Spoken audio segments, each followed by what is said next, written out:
So the next section of the totally free Amazon Masterclass for publishers concerns conversion rates and why the same product or a very similar product has two completely different conversion rates. And this data I picked up from Amazon Seller Central for some products that I sell. And you can see the red one, it has a conversion rate of 15%, whereas the blue one, almost the same product, it's actually a single sheet, and this one is a 10-pack.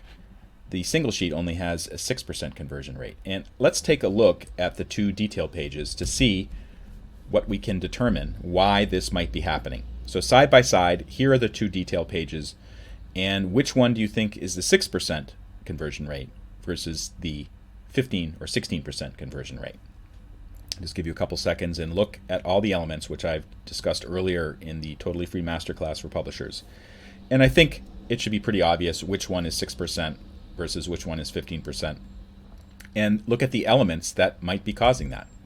So for the one on the left, you can see that there's only 6 reviews.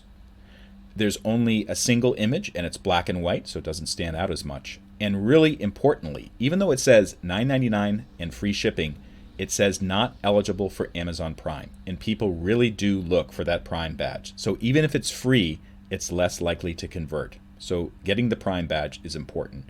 And conversely, on the other side, more reviews.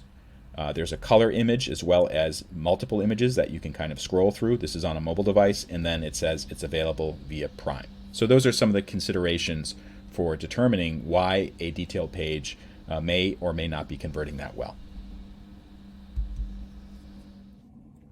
I hope this video helped you a lot. If it did, please consider liking it and sharing it with other people.